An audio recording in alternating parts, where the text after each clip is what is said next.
Warning, this video is for educational and harm reduction purposes only. I do not encourage or promote the use of any substance. Do not attempt to replicate anything discussed in this video. I accidentally inhaled what may be the largest single dose of DMT ever documented and survived. Also known as the spirit molecule, this compound is among the most potent psychoactive substances known to exist. It's capable of launching people into otherworldly dimensions, separating the soul from the body, and revealing truths that defy logic. Most people who try this substance take a dose between 25 to 50 milligrams. That's enough to achieve a full breakthrough in which your consciousness is transported into hyperspace and you lose connection to your body and the physical world. However, I didn't take a normal dose. I took over 10 times that, all to the face, all at once. Granted, this is a complete accident and I did not plan for it to go this way, but it happened and I'm here to share my experience of why you should not do this yourself. Let's be clear, I'm not recommending anyone try this. This was not a heroic dose, it was a reckless one. I've tripped on DMT over 100 times, but this time was different and it was something I was not prepared for. It was an accident and it could have gone very wrong.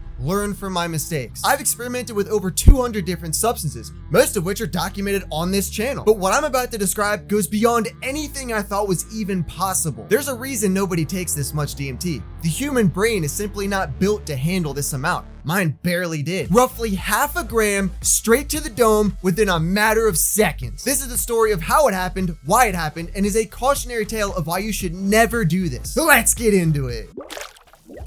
The year was 2021, and this all went down at a music festival. More specifically, it happened at Lost Lands, a massive bass-heavy EDM music festival deep in the woods of Ohio. Imagine tens of thousands of people gathered under glowing lights, surrounded by dinosaurs, lasers, and subwoofers shaking the earth beneath your feet. Lost Lands creates a mystical experience that feels like Jurassic Park mixed with a gigantic rave. No matter where you look, there's giant dinosaurs, fire spewing from the stages, and people dressed in everything from neon aliens to tribal war paint. It's the kind of place where reality already feels a little warped, even without any drugs involved. But when you combine that with psychedelics, you're not just at a festival anymore, you're in another universe. Another universe, perhaps in another dimension. Now, I've been to plenty of festivals, and I've tripped many times on many different substances. I know the vibes, but nothing, absolutely nothing, could have prepared me for what was about to happen. It's about to go down. Now, I must warn you, this video is for journalistic and documentation purposes only. I am not promoting or glorifying the use of any substance. This is simply my own personal experience for everyone to learn from of what not to do. Do not recreate anything you see or hear in this video. Seriously. Anyway, recapping back to Lost Lands, by the time it kicked off, I was already off the rails. I was going hard throughout the entire weekend. The music, the energy, the vibes, it all just sucked me in. And like many people at these kind of festivals, I was pretty sauced. During this stretch of time, I had quite the mix of substances flowing throughout my system. It was one of those weekends where the momentum just kept building.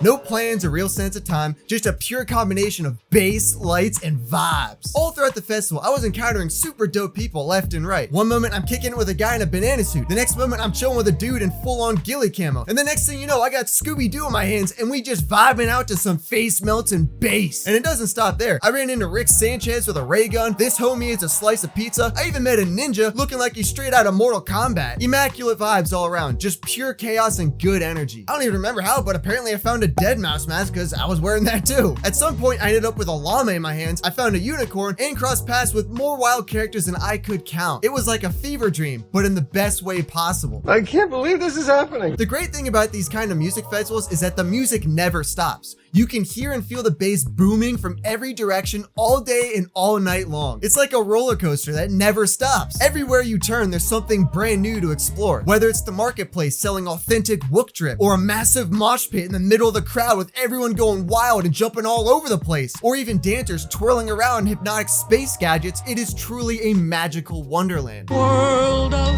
pure imagination.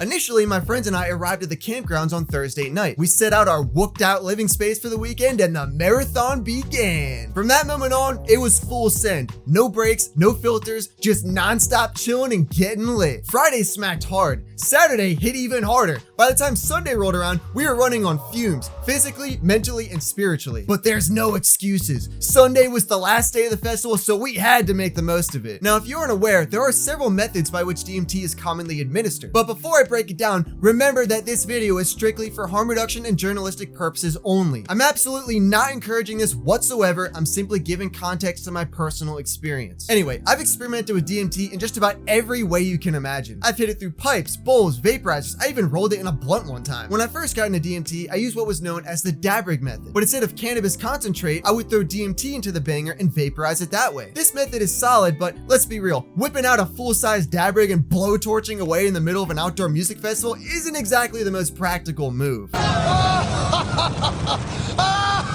Of course, there's always the classic sandwich method, which involves stuffing DMT between layers of weed in a handheld bowl. The good old psychedelic sandwich. This certainly gets the job done, but it's not the cleanest or most efficient way to achieve a breakthrough. Half the time you end up burning the DMT unevenly. And plus, the weed is going to get overpowered by the DMT anyway. So by inhaling the THC, you're just wasting lung capacity that could otherwise be occupied by DMT. Another way that's become more widespread in recent years is the DMT vape card. But once again, this method can also be very inconsistent. Sure, it may be convenient that you can theoretically hit it whenever you want, but a lot of the times that's not even really the case. Those vape carts are super annoying. They always jam up, or the liquid leaks out of them, or the crystal wasn't properly dissolved. Whenever I use DMT carts, there always seems to be something wrong with it. The worst is when it malfunctions mid-trip or right before liftoff, because now you're sitting there fumbling with the damn thing, trying to figure out what's wrong with it, all while your brain and body are slipping further and further from reality. While all these methods technically work, none of them offer the consistency, control, or reliability I was looking for, especially in a setting as chaotic and unpredictable at a music festival like Lost Lands. And that's when I turned to the herbal vaporizer. Herbal vaporizers are different than the liquid vaporizers that some dude made in his basement. These vapes don't need a cartridge. I unscrew the mouthpiece, sprinkle a little space dust inside the middle chamber, screw it back together, and voila, the most efficient way to smoke DMT. None of it goes to waste, and I can smoke the exact dose at the perfect temperature with the press of a button. Just clean, direct vaporization. Ever since I came across this method, my DMT use has exponentially risen, because now I can take it anywhere with me and have consistent effects with ease. It's portable, discreet, and incredibly efficient. But I must stress that using such substances carries significant risks and is not recommended. Normally, when you vaporize DMT, it doesn't feel like your ordinary inhale. From the very first hit, reality starts to warp and your surroundings begin vibrating. By the second hit, your sense of self starts to unravel as you're pulled away from your physical body and catapulted into another dimension. Suddenly, you're ascending through a tunnel of infinite color, sacred geometry, and fractal patterns that pulse with light. You'll witness truths that defy all logic, things so far beyond comprehension that they shatter the idea of human language. You'll see reality tear itself apart as the simulation exposes itself. It's like being shot through a kaleidoscope at the speed of thought. This phenomenon is commonly referred to as an ego death. For some, it's a terrifying loss of control, while for others, it's a euphoric, blissful reunion with something far greater than God himself. Everything you once thought mattered suddenly feels hollow and irrelevant. Blasting off on DMT feels like dying without actually dying. A full surrender of self with no guarantee that you'll ever come back. I say that because there's been moments where I tripped on DMT and thought I got stuck in purgatory forever.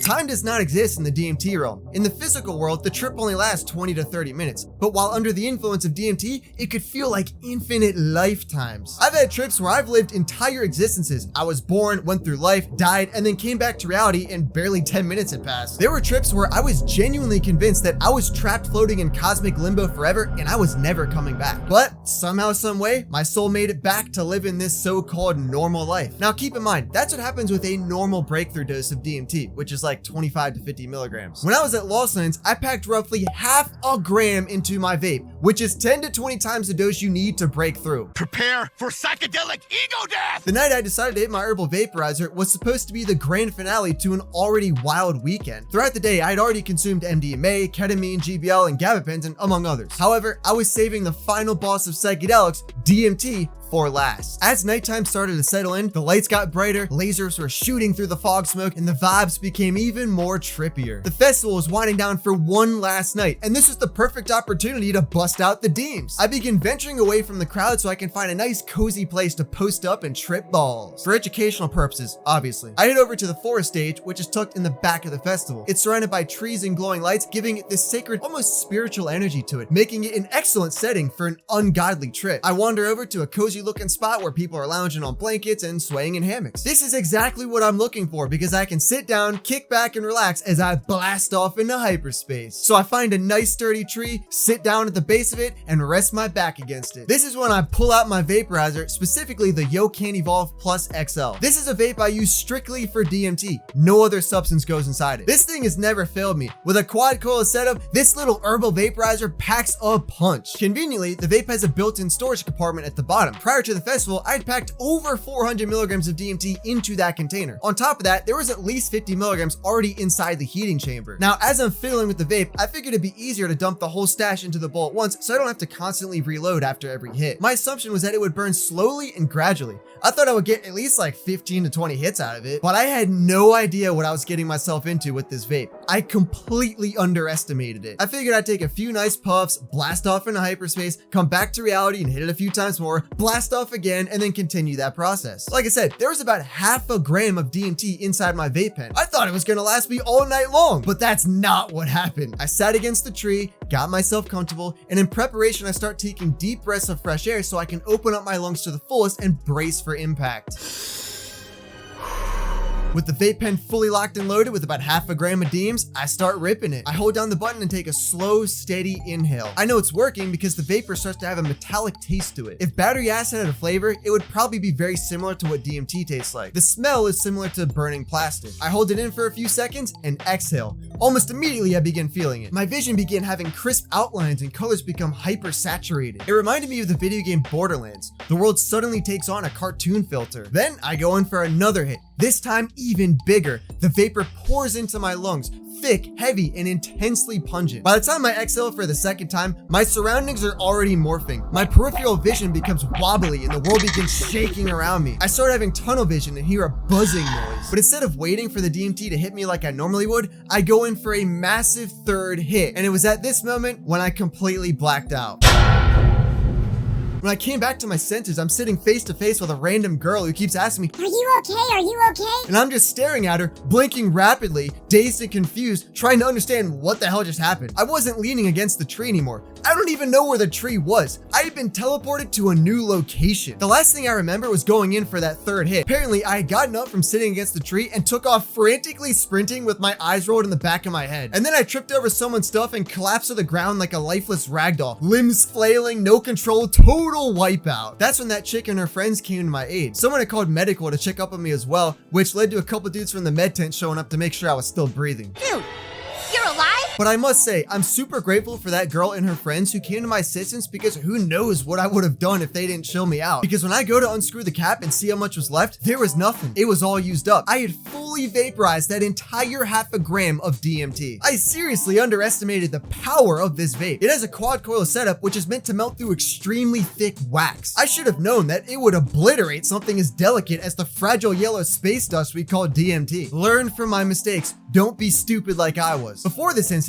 the most DMT I'd ever done was 200 milligrams, and even that is among the highest doses ever reported. That was enough to have me stuck in some kind of purgatory, frozen in time for what felt like eternity. Time had stopped completely, and my consciousness was suspended indefinitely, preventing it from coming back to my body. Floating in an abstract in-dimensional hyperspace. But this time was different. I didn't get purgatory. I didn't get entities or fractals. I just straight up blacked out. The only visuals I caught were in those first few seconds when reality was melting around me as I was hitting the vape. After that, nothing. I would be kidding you if I said I remembered what happened during that trip. Normally when I use DMT, after the trip is over, I'm at least able to remember bits and pieces of the experience. Whether it's the feeling of being launched through a tunnel, meeting some kind of being, or just witnessing impossible geometry, there's usually something I can recall from the trip. But unfortunately, everything between the moment I hit my vape pen to when I found myself talking to that girl is a complete blank. But I think this may have been God's way of protecting my brain from retaining the inner secrets of the universe. My body, mind, and spirit could not handle it, and the spirit molecule chose to protect me from that. And honestly, I'm thankful, because if the spirit molecule truly wanted me to learn the hard way, I would still be floating in hyperspace. Shout out to the group of homies who took care of me that night. They ended up taking me under their wing and looking after me for the rest of that night to make sure I was good. One of the girls helped walk me back to my campsite as well. Funny enough, later that week, a few of them commented on my YouTube channel about the situation. One of them said, had to babysit low-key fish at Lost Lands last week. He was completely out of his mind, claiming he knows how to smoke DMT, but smacking half a gram in a public setting with no trip sitter is not responsible. Dude was literally flopping like a fish on the ground. Hey man, you ain't wrong. That was probably one of the dumbest things I've ever done. I'm eternally grateful that God permitted my consciousness to return back to my body. Another comment I got was, "Fish, my dude, it's me, White Jesus from the Leave No Trace fam that helped carry you to Prondo from Forest Stage at Lost Lands on Sunday night. Bro, you have to give us an after action report from Lost Lands 2021. Well, White Jesus, here is your after action report 4 years later. Bless you and your friends for taking care of my soul that night." After the festival was over, I had much more time to reflect upon my experience and wrap my head around what happened. This was, without a doubt, the most DMT I've ever inhaled in a single setting. And to this day, I've never heard of anyone in real life or the internet taking that much in one go. It was kind of a waste, to be honest, but hey, it happened. To put things into perspective, a typical breakthrough dose is around 25 to 50 milligrams. Some psychonauts may even push it to 100 milligrams.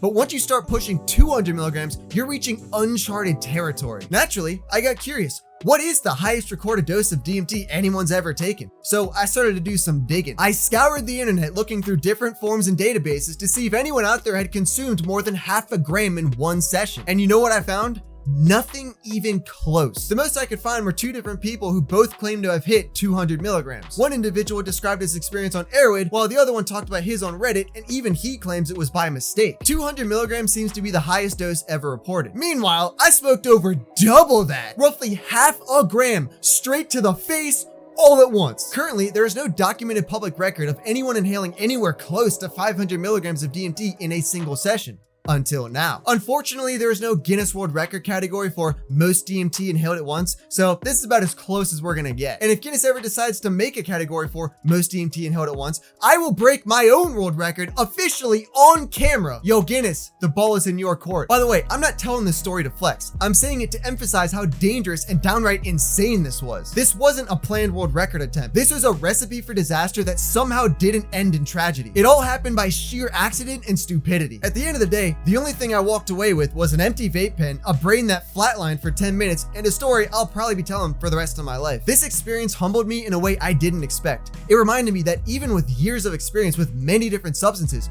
you are never invincible. Psychedelics don't care how many substances you've tried or how many times you've done them. They will always have the upper hand. With that being said, watch this video next to learn why DMT may produce the same experience as dying in real life. DMT and death have more in common than you think. My name is Fish and I stay low key. Peace out.